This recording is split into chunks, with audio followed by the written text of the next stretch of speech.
I can't keep the burpees down today.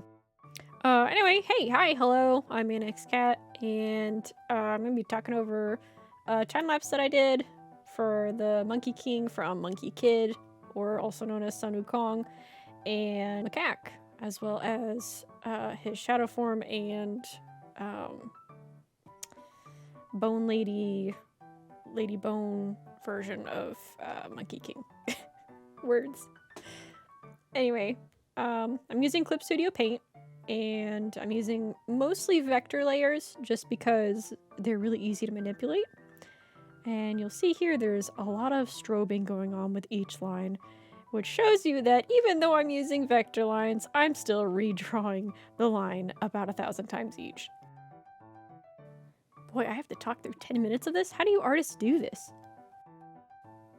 This idea actually kind of stemmed from itself. It was just a little sketch, and I kind of liked the position enough to render it out. I wanted to do like a bookmark sort of thing in the beginning, but then like the position was not the right dimension, so I ended up just doing a design for stickers and acrylic keychain. I don't have them right now, but hopefully one day they'll be in my shop. So after I have the sketch kind of figured out, the layout, I kind of get my resources from screenshots from the show, different lighting elements, and then like taking all of those, and you can see in the palette I have in the corner, that's Sun Wukong's color palette. The face probably took me the longest, I would say, because it didn't feel right. So I did that for a long time, and you'll see me go back over it again, because honestly the face is one of the most important parts about any character, in my opinion at least. I also don't have very much experience drawing these characters. I love the show, I've finished the show, and I have sketches of him, but it's like in my own art style, which is fine, but I really wanted to kind of capture that Lego Flying Bark Studios sort of style, because it's so fun and loose, but dynamic as well. So this was kind of a study about their style as well. I think drawing the hair and the fur was one of my very favorite parts, just like making it all fluffy and cute. Like I just want to like fluff it up, it looks so soft. The way I do line art kind of depends. Usually it'll be the sketch, and then I'll do like a more refined sketch, and then I'll finally do the line art, because it usually changes a couple of times, like you've seen with the ribbons and the cape and stuff, and even the tail positions. I'll do it a couple of times, a couple of passes. The vector lines definitely help because I don't have to redraw it every single time I want to move it like a centimeter over. I'm not sure if a lot of artists do this, I'm just really picky with my own art. The Lego shoes were so hard, which you wouldn't think that they would be because they're just three-dimensional boxes with like a little step jutting out, but man, those were harder than I thought they would be. Alright, from here, I'm gonna talk a little bit less and let you just kind of enjoy the art.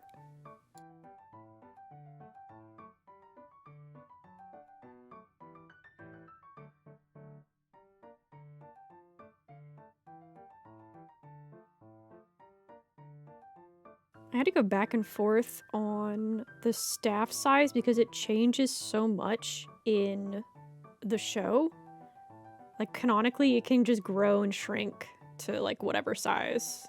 So figuring out the proper size for it in this piece was oddly hard to ratio to the character.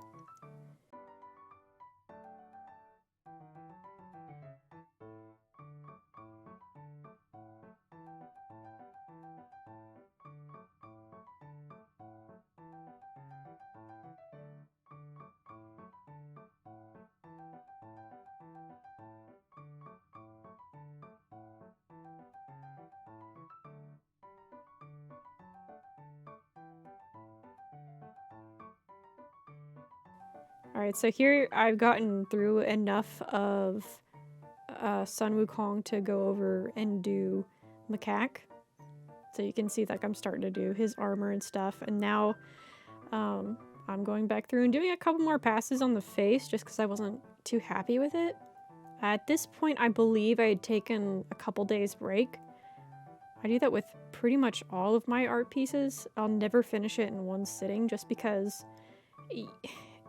you don't always get certain things that are wrong with it, either anatomically or color-wise or composition-wise, without taking a breather to kind of reset your mind.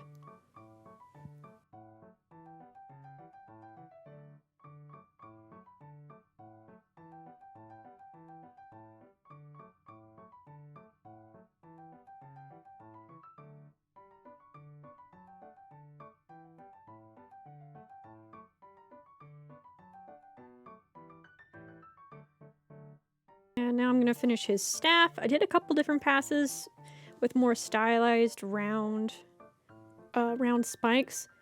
It's more spiky in the show, so I ended up just sticking with that.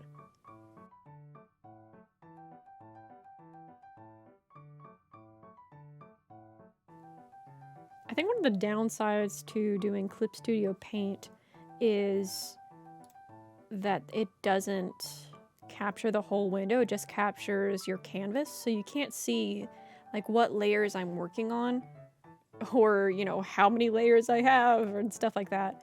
But I think for each character I had about, so for the line art I had maybe 10 to 15 layers, and then like after I completed that I would merge it all into one, and then the color it would be maybe another 8 to 12 layers, and then the shading will be like another 4 or 5 layers.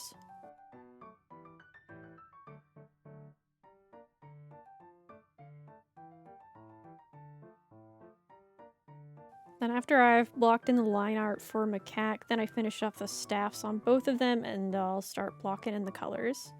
I bring in another reference sheet just because I couldn't quite remember where all of the colors go on the outfits.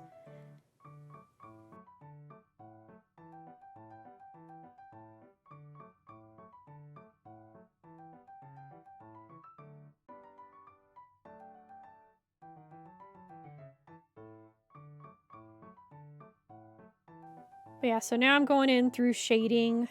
I think I'm putting this on a multiplier layer. I don't think it's on there yet, just so I can see the shade a little bit better. But it's just like a purplish shade. It's not the exact same one that they use in the show, but I personally liked this shade better. It just brings a little bit more interest into the piece.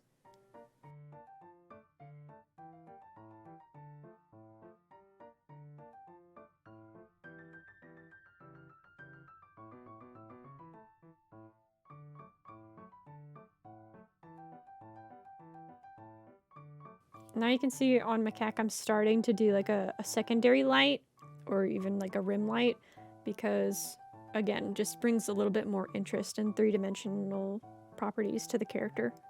I like to use colors that really stick out. That way I can really pay attention to where they are on the piece. And then once I'm happy with where everything is, then I change the color or the properties.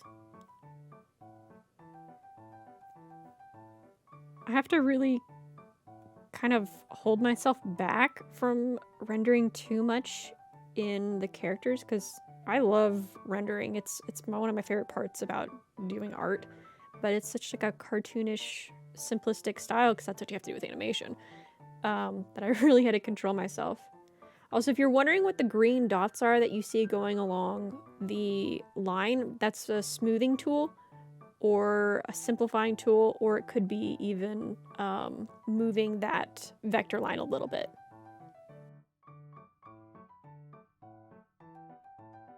So here I decided maybe I'd want to do a double-sided either bookmark or keychain. I do Shadow Macaque for Macaque, obviously, and I kind of struggled with what I wanted Sun Wukong to be. Doing the like glowy bits on his eyes and on Macaque's shadow self was probably my second favorite part, if not the first. It's a hard call. Finding the like proper references for Lady Bone Demon Sun Wukong was strangely hard. I had to literally go in and take screenshots from the episode itself. Originally, I didn't think to do the Lady Bone Demon version of him. I think I was originally gonna do like a his like full armor version of him, or like peak Sun Wukong version.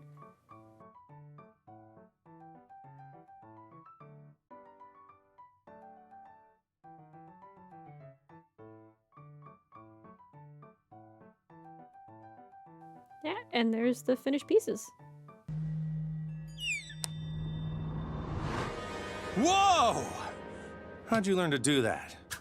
If you want to see the pieces by themselves, I've posted them all to Instagram, which I've linked in the description. There's also a link on my channel, and I'm gonna try and do a couple more of these just to kind of get used to it, and personal gain because I have the memory of a goldfish, and you know, 2 years from now I might want to know kind of my thought process for some of these pieces. I hope you enjoyed it, and check out some of my other videos or some more of my art on Instagram. Thank you all for watching. Bye!